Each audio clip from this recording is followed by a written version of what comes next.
बघेल जी, सवाल ये उठता है कि हाल ही के समय में हमने देखा है कि कृषि कानूनों पर काफ़ी स्टेट्स और सेंटर के बीच में मतभेद रहे।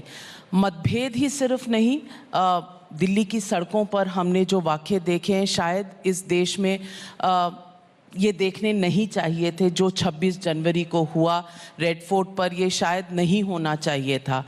जहाँ तक कृषि कानूनों का सवाल है, मैं आपसे पूछना चाहती हूँ कि आप एक नई पीढ़ी के नेता हैं और मुख्यमंत्री हैं। कब तक हम सब्सिडी के मॉडल पर किसानों को एक ही क्रॉप, चाहे वो गेहूं हो या चावल हो, जिस स्टेट में जो उग रहा है, हम उसी पर ध्यान देते रहेंगे? कब तक हम मिडलमैन के चुंगल में रहेंगे, आढ़तियों के चुंगल में रहेंगे?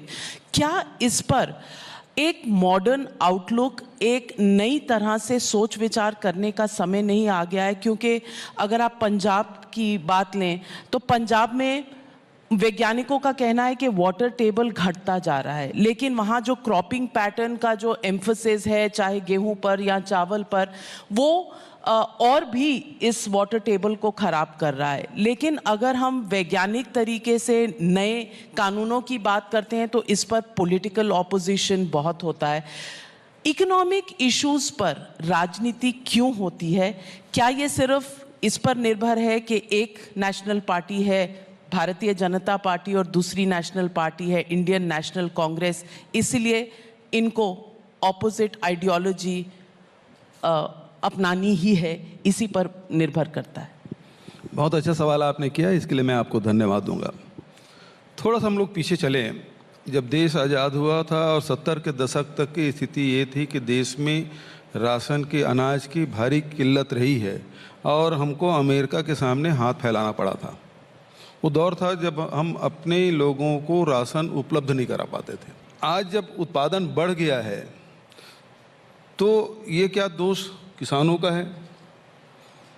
यदि आप जो सब्सिडी की बात कर रहे हैं, सब्सिडी इसलिए देना पड़ता है कि आपको आम जनता के, आपके जो गृहस्थ की जो व्यवस्था है, अर्थव्यवस्था है, वो ना बिगड़े। यदि आज चावल हम 3 रुपये हम दे रहे हैं, 1 रुपये प्रति किलो के हिसाब से दे रहे हैं, गरीबों तक पहुँचे, स्थिति तो ये आई थी कि लोग आम की गुठली खा के जीवन यापन कर रहे थे। तो सरकार की जिम्मेदारी है उन लोगों तक के राशन पहुँचाए, उनका हक है, भोजन का अधिकार है, तो इस कारण से सब्सिडी देनी पड़ती है। दूसरी बात ये है, क्या सब्सिडी केवल किसानों को दिया जाता है? क्या जितने उद्योग एनपीए हुए हैं पिछले सालों में, हजारों नहीं 1.5-2 लाख करोड़ रुपया उद्योगपतियों को का ऋण माफ़ नहीं किया? और किसानों के यदि ऋण माफ़ी की बात आती है, सहयोग की बात आती है, तो सब लोग उठ खड़े होते हैं। दूसरी बात ये, यदि किसान मांग क्या कर रहे हैं, भारत सरकार ने मिनिमम सपोर्ट प्राइस घोषित किया, हमारे अनाज उस सपोर्ट प्राइस में खरीदिए, उसकी व्यवस्था करिए। ये किसान ही एक ऐसा वर्ग है जो अपने उत्पाद का रेट तय नहीं करता। ये जो किसान के जो नए लॉज थे, ये जो नए कृषि के लॉज थे, ये उन्हें एक फ्रीडम देता, वो अपने आप एक्सपेरिमेंट करके सीखते। जो मिनिमम सपोर्ट प्राइस है उसकी गारंटी भी सरकार ने कहा कि वो दे रही है। आप कहते हैं कि लिखित में दीजिए, लॉ में इंक्लूड कीजिए, पहले भी कभी लॉ में इंक्लूड नहीं हुआ। स्टोरेज के मामले में हमारे यहाँ गोडाउन्स की कमी है, और गोडाउन्स में आपने देखा होगा, कम से कम मैंने अपने जर्नलिस्टिक जीवन में पंजाब हरियाणा के गोडाउन्स में धान सड़ता हुआ देखा है, उसको चूहों को खाते हुए देखा है, और वो ह्यूमन कंजम्पशन स्टैंडर्ड पर नहीं आते। ये सब हमने देखा हुआ है, लेकिन हम अपनी गलतियों से सीखते क्यों नहीं? मैं आपसे आज एक पॉलिटिशियन के नाते नहीं, एक भारतीय नागरिक के नाते पूछना चाहती हूँ कि क्या इस पर सभी स्टेट्स, सेंटर, सभी पॉलिटिकल पार्टीज को एकजुट होकर सोचने की ज़रूरत नहीं है? डायरेक्ट बेनिफिट ट्रांसफ़र करिए अगर सब्सिडी की ज़रूरत है और कंजम्पशन स्टैंडर्ड्स बचानी है फैमिलीज़ की। हमें मिडलमैन की ज़रूरत क्यों है? किसानों ने तो मांगा नहीं था, ये कानून लागू करो। दूसरी बात यह है कि जहाँ मंडी नहीं है वहाँ कौन सा रेट ज़्यादा हो गया? बिहार ने 2006 में बंद कर दिया था मंडी एक्ट। आप किसानी भी नहीं करने देंगे और उसका रेट भी ना दें तो आखिर किसान करेगा क्या? और आज भी 60% हिंदुस्तानी कृषि पे निर्भर है। यही बात राहुल जी कहते हैं कि जो आम लोग हैं उसके जेब में पैसा डालने का काम करो। जो अर्थशास्त्री दुनिया के वो भी कहते हैं कि आम लोगों की जेब में पैसा डालो, और वो काम छत्तीसगढ़ सरकार कर रही है। आपने राहुल जी की बात की। राहुल जी के अगर आइडियाज़ इतने अच्छे हैं और आपको सक्सेस मिला है छत्तीसगढ़ में, तो बाकी देश में राहुल जी के आइडियाज़ को इतनी जल्दी लोग एक्सेप्ट क्यों नहीं कर रहे हैं? कांग्रेस की जो ज़मीन पर एक उनका जो अस्तित्व था वो मिटता क्यों चला जा रहा है? देखिए, जब आप यदि चुनाव करें, केवल यदि अर्थव्यवस्था के आधार पर चुनाव करेंगे तो लोग दूसरे तुलना करेंगे। आप एक तरफ अर्थव्यवस्था की बात कर रहे हैं, दूसरी तरफ भावनात्मक बात कर रहे हैं। आप सर्जिकल स्ट्राइक की बात कर रहे हैं, तो भावनात्मक देशभक्ति की बात आ गई। उस समय अर्थव्यवस्था की बात नहीं हुई। 2019 के चुनाव में देख लीजिए, किसी ने नोटबंदी के आधार पे एक बार भी वोट मांगा? जीएसटी के आधार पे एक बार भी वोट मांगा? या अभी आसाम में, बंगाल में या 5 राज्यों में चुनाव हो रहे हैं, वहाँ लॉकडाउन के आधार पे उन्होंने वोट मांगा? आप उस आधार पे वोट नहीं मांगते। आप वोट मांगते हो किसी और कारण से, भावनात्मक कारणों से। तो आप समझते हैं कि जनता जो वोट देती है वो इसके बीच में डिफरेंस नहीं कर पाती? जनता बेवकूफ बन जाती है हर बार? जनता तो सब कुछ है, उसको बेवकूफ कैसे कर सकते हैं आप? तो फिर अगर जनता वोट देती है, सवाल इस बात का है, जो दिखता है वही बिकता है। अगर हम बिहार के चुनाव देख लें जो रिसेंटली हुए हैं, कांग्रेस पार्टी जूनियर पार्टनर थी आरजेडी की। कांग्रेस पार्टी को जितने सीटें मिली उसकी 10% भी नहीं जीत सकी। महाराष्ट्र में आप देख लीजिए, आप टेल एंडर की पार्टी हैं। उस पूरे अलायंस पार्टनरशिप में शिवसेना और एनसीपी के बीच में कांग्रेस का कोई अस्तित्व नहीं है। केरला की तरफ आ जाइए, केरला में हमेशा ये हुआ है कि एलडीएफ के बाद यूडीएफ, यूडीएफ के बाद एलडीएफ। इस बार ऐसा लग रहा है, हर ओपिनियन पोल ये कह रहा है कि पिनरी विजयन की सरकार वापस आएगी। राहुल गांधी अब वहाँ के नेता हैं, वहाँ के मेंबर ऑफ पार्लियामेंट है वायनाड के, फिर भी केरला में उनका कोई ऐसा वहाँ पर लोगों के ऊपर असर नहीं पड़ा है। तमिलनाडु में आप 41 सीट के जूनियर पार्टनर थे 2016 में, अब आप 25 सीट के जूनियर मोस्ट पार्टनर हो गए। ये फैक्ट्स हैं बघेल जी, इसको कोई जुटला नहीं सकता। नहीं, एक चीज बताइए, वहाँ तमिलनाडु में जूनियर मोस्ट है तो और किस किस से गठबंधन हुआ है? 3-4 लोगों के बीच में गठबंधन कि 2 पार्टी के बीच में गठबंधन है? नहीं, तो जूनियर मोस्ट कैसे हो गया? 3-4 पार्टियां भी हों पर अस्तित्व मतलब कांग्रेस जो एक नेशनल पार्टी थी। ठीक है, तमिलनाडु में तो शुरू से वही रहा है, डीएमके या एआईडीएमके, इनके बीच रहा है। तो वहाँ कौन सा दूसरी पार्टी बड़ी पार्टी हो गई? केरला में तो शुरू से चला आ रहा है। पर इस बार तो यूडीएफ, आपको रिजल्ट पहले से मालूम हो गया। ओपिनियन पोल मैंने पहले ही कहा कि ओपिनियन पोल में आप लैग बिहाइंड कर रहे हैं। तो ओपिनियन पोल में भारतीय जनता पार्टी कहीं नहीं जीत रही 5 राज्यों में। ना आसाम में जीत रही है, ना बंगाल में जीत रही है, ना साउथ में करे 2-2 बार। बंगाल में भी आप कांग्रेस का हाल देख लीजिए, आपको आईएसएफ का सपोर्ट लेना पड़ता है। केरला में आप लेफ्ट के खिलाफ लड़ते हैं, बंगाल में लेफ्ट की लाठी लेकर चलते हैं। आइडियोलॉजी कहाँ गई कांग्रेस पार्टी की? कांग्रेस की आइडियोलॉजी कहीं नहीं गई है। उतार चढ़ाव आते रहते हैं और उतार चढ़ाव आएंगे। आज यदि भारतीय जनता पार्टी को सबसे बड़ी पार्टी आप मानते हैं तो पर भी आप पंजाब में किसका सपोर्ट लेते हैं, हरियाणा में किसका सपोर्ट लिए, दिल्ली में आपकी क्या स्थिति है? आप बिहार जैसे बड़े राज्य में भी आप नीतीश कुमार के सहारे आप चल रहे हैं। तो आज ये कहना कि केवल एक पार्टी सभी राज्यों में है, ये कहना गलत बात है। क्षेत्रीय दल का भी अस्तित्व है और क्षेत्रीय दलों के साथ जो बदली हुई जो राजनीति देवेगौड़ा जी वगैरह के समय जो चला, गठबंधन के बीपी सिंह और के समय जो गठबंधन को जो दौर चला है वो अभी भी चल रहा है। और कौन सा ऐसी पार्टी है जो किसी समझौता नहीं करते और लड़ती है? कांग्रेस की आप क्षेत्रीय पार्टी है। कांग्रेस क्षेत्रीय पार्टी नहीं, भारतीय जनता पार्टी क्षेत्रीय पार्टी नहीं है, ये राष्ट्रीय पार्टी है। लेकिन क्षेत्रीय पार्टियों का भी वजूद अब बहुत सारे राज्यों में हो गया है। कमिटी है छत्तीसगढ़ की कांग्रेस की, उन्होंने एक पास किया है रेजोल्यूशन के राहुल गांधी को वापस अध्यक्ष बनना चाहिए कांग्रेस का। मैं आपसे पूछ रही हूं कि अगर राहुल गांधी जी को इतने अवसर दिए गए हैं और पार्टी में या उनकी इच्छा में कोई फर्क नहीं हुआ, वो हमेशा ऐसा लगता है कि भागना चाहते हैं अध्यक्षता की पोजीशन से, तो क्या किसी और को ये कार्यभार संभालने की अनुमति नहीं है? G23 भी कह रही है आपकी अपनी पार्टी में ही कि भाई आप लाइए एक ऐसा परफॉर्मर जो पार्टी का अस्तित्व वापस खड़ा कर सके। क्या उनकी ये मांग जो है नाजायज है? क्यों घूम फिर कर पूरे कांग्रेस पार्टी के इतने टैलेंट पूल में आप जैसे नेता हैं जहां पर, वहां घूम फिर कर एक ही नाम बार बार आता है, वो है राहुल गांधी। डेमोक्रेसी में और कोई किसी को चांस देने का आपके पास इजाजत ही नहीं है? पहली बात तो ये है कि राहुल गांधी जी के अध्यक्षता में एक बार चुनाव लड़े और चुनाव लड़ने के बाद हम बुरी तरह से पराजित हुए।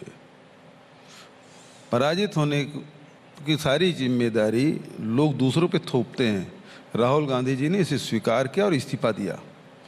उन्होंने कहा आप जिसको चाहें आप चुन लें। ये तो कांग्रेस पार्टी पर आए, राहुल गांधी पे तो नहीं। राहुल गांधी ने कहा आप तो अध्यक्ष जिसको बनाना बना लीजिए, गांधी परिवार से बाहर बना लीजिए। लेकिन हुआ क्या, CWC ने और सारे राज्यों ने कहा नहीं आप बने। और दूसरी बात यह है, यदि राहुल गांधी जी को अध्यक्ष बनाने का हम मांग करते हैं, उसके पीछे ठोस कारण है।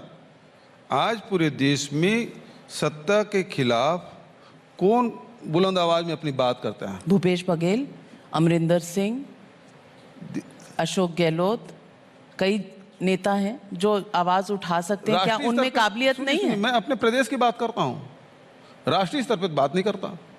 क्यों नहीं करते? मतलब कर सकते हैं। अगर सुनिए भाई, कैनवस जितना बड़ा करना चाहे आप कर सकते हैं। मैडम एक चीज सुन लीजिए, हर व्यक्ति की अपनी स्वीकारता है और स्वीकारता कांग्रेस में केवल राहुल गांधी की है, चाहे नॉर्थ से लेके साउथ तक, ईस्ट से वेस्ट तक। मेरी स्वीकारता छत्तीसगढ़ के बाहर नहीं है। दूसरे नेता सीनियर लीडर हैं, उसकी स्वीकारता हो सकता है कुछ ज्यादा हो, लेकिन राहुल गांधी की जो स्वीकारता है पूरे कांग्रेस में, पूरे देश भर में है। और इसलिए ये बात हो रही है। और फाइटर है, ठीक है, हारना जीतना अपनी फाइटर है। तो बंगाल में कल से चुनाव शुरू हो रहा है, राहुल गांधी जी का प्लेन अभी वहां लैंड ही नहीं किया एक बार भी कैंपेन करने के लिए। कहने से लैंड नहीं करेंगे ना, अपने रणनीति के हिसाब से करेंगे। नहीं तो उनकी रणनीति बंगाल के लिए कुछ है भी या नहीं? होगी वो उनसे पूछा जाए।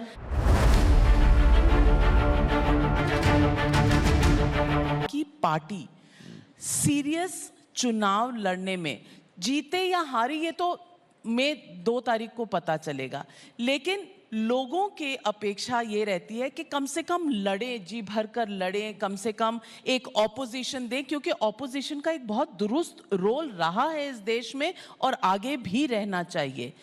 To give up without a fight is something people are asking. हम पूरी ताकत के साथ लड़ रहे हैं। जो लोग कहते थे असम में तो कुछ भी नहीं है, आज स्थिति है कि हम सरकार बनाने जा रहे हैं और भारतीय जनता पार्टी से छीनेंगे उस स्टेट को।